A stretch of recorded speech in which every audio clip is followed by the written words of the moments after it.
Assalamualaikum warahmatullahi wabarakatuh. Perkenalkan, nama saya Feby Ayu Istikarini dengan NIM 206510007. Saya dari kelas 7A Prodi Akuntansi Manajerial Politeknik Negeri Samarinda.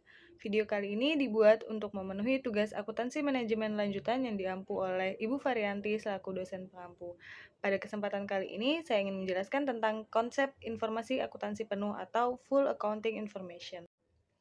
Informasi akuntansi penuh atau full accounting information adalah seluruh aktiva, seluruh pendapatan yang diperoleh, dan atau seluruh sumber yang dikorbankan suatu objek informasi atau full cost. Perbedaan antara full accounting information, full cost, dan full costing. Full accounting information terdiri dari full asset, full revenues, dan full cost. Sedangkan full cost adalah salah satu unsur dari full accounting information, total biaya yang bersangkutan dengan objek biaya informasi. Jika biaya objek informasi adalah produk, maka full cost merupakan total biaya yang bersangkutan dengan produk tersebut. Perhitungan full cost suatu produk dipengaruhi oleh metode penentuan cost produk yang digunakan, apakah menggunakan full costing, variable costing, atau activity based costing. Sedangkan full costing merupakan salah satu metode penentuan cost produk yang membebankan seluruh biaya variabel maupun biaya tetap. Full costing dan variable costing merupakan metode penentuan cost produk konvensional yang dirancang berdasarkan kondisi teknologi manufaktur pada masa lalu. Dengan digunakannya secara luas teknologi informasi dalam proses pengolahan produk dan dalam pengolahan informasi keuangan. Sedangkan activity based costing atau ABC menjadi alternatif metode penentuan cost produk konvensional. Ini merupakan tabel perbedaan unsur biaya produk dalam pendekatan full costing, variable costing, dan activity based costing. Rincian biaya setiap jenis aktivitas desain, produksi, dan distribusi produk dalam lingkungan manufaktur maju. Yang pertama ada unit level activity cost atau biaya ini dipengaruhi oleh jumlah unit produk yang dihasilkan. Contohnya biaya bahan baku, biaya tenaga kerja langsung, biaya energi, dan biaya angkutan. Biaya-biaya ini dibebankan berdasarkan jumlah unit produk yang dihasilkan. Yang kedua ada batch related activity cost, di mana biaya ini berhubungan dengan jumlah batch produk yang diproduksi. Contohnya setup cost, biaya angkut bahan baku, biaya order pembelian, biaya inspeksi. Kemudian besar kecilnya biaya ini tergantung dari frekuensi order produksi yang diolah oleh fungsi produk. Yang ketiga yaitu produk sustaining activity cost, di mana biaya ini berhubungan dengan penelitian dan pengembangan produk tertentu dan biaya untuk mempertahankan produk agar tetap dapat dipasarkan. Contohnya biaya desain produk, proses pengolahan produk, biaya pengujian produk. Biaya-biaya ini dibebankan berdasarkan taksiran jumlah unit produk tertentu yang akan dihasilkan selama umur produk tersebut atau produk life cycle.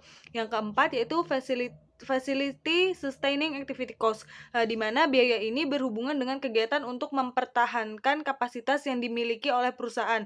Contohnya biaya depresiasi, biaya amortisasi, biaya asuransi, biaya gaji karyawan kunci perusahaan, dibebankan atas dasar taksiran unit produk yang dihasilkan pada kapasitas normal divisi penjualan. Informasi akuntansi penuh bermanfaat bagi pihak manajemen. Yang pertama, untuk pelaporan keuangan. Pelaporan keuangan memerlukan informasi akuntansi penuh yang berupa informasi masa lalu, pendapatan penuh dan biaya penuh yang disajikan dalam laporan laba rugi untuk pihak luar perusahaan, pendapatan penuh dan biaya penuh divisi atau dengan pendekatan full costing yang disajikan dalam laporan laba rugi manajemen puncak, pendapatan penuh dan biaya penuh divisi atau dengan pendekatan variable costing yang disajikan dalam laporan laba rugi untuk manajemen puncak. Yang kedua yaitu analisis kemampuan menghasilkan laba. Analisis kemampuan menghasilkan laba dapat diterapkan dalam berbagai objek informasi seperti produk, keluarga produk atau lain produk, aktivitas atau unit organisasi. Yang ketiga, jawaban atas pertanyaan berapa biaya yang telah dikeluarkan untuk sesuatu. Informasi akuntansi biaya penuh yang telah dikeluarkan untuk sesuatu berperan bagi manajemen dalam yang pertama, evaluasi konsumsi sumber daya yang dikorbankan untuk sesuatu.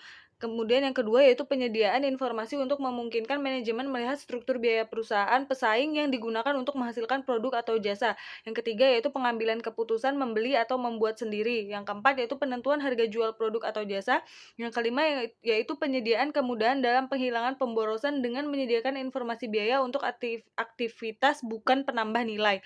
Kemudian selanjutnya yaitu penyedia informasi untuk perbaikan tingkat kemampuan produk atau jasa dalam menghasilkan laba dengan memantau total biaya daur hidup produk atau jasa. Selanjutnya yaitu penyediaan informasi untuk memungkinkan manajemen melakukan perencanaan, pengendalian, dan pengambilan keputusan tentang biaya mutu atau quality cost. Kemudian yang selanjutnya yaitu cost reimbursement, dan yang terakhir yaitu inventory costing. Manfaat yang keempat yaitu penentuan harga jual dalam cost type kontrak. Cost type kontrak adalah kontrak pembuatan produk atau jasa yang pihak pembeli setuju untuk membeli produk atau jasa pada harga yang didasarkan pada total biaya yang sesungguhnya dikeluarkan oleh produsen ditambah dengan laba yang dihitung sebesar persentase tertentu dari total biaya sesungguhnya tersebut. Biaya penuh masa lalu dipakai sebagai dasar penentuan harga jual. Yang kelima yaitu penentuan harga jual normal. Manajemen memerlukan informasi biaya penuh untuk memperhitungkan konsekuensi laba dari setiap alternatif harga jual yang terbentuk di pasar. Dalam keadaan normal, manajemen puncak harus memperoleh jaminan bahwa harga jual produk atau jasa yang dijual ke pasar dapat menutup biaya penuh untuk menghasilkan produk atau jasa tersebut dan dapat menghasilkan laba yang wajar. Yang keenam yaitu penentuan harga jual yang diatur dengan peraturan pemerintah. Harga jual produk atau jasa yang dihasilkan untuk memenuhi kebutuhan pokok masyarakat ditentukan berdasarkan biaya penuh masa yang akan datang ditambah laba yang diharapkan. Manfaat yang terakhir yaitu penyusunan program. Penyusunan program adalah proses pengambilan keputusan mengenai program-program yang akan dihasilkan oleh organisasi dan penaksiran jumlah sumber data yang dialokasikan kepada setiap program tersebut.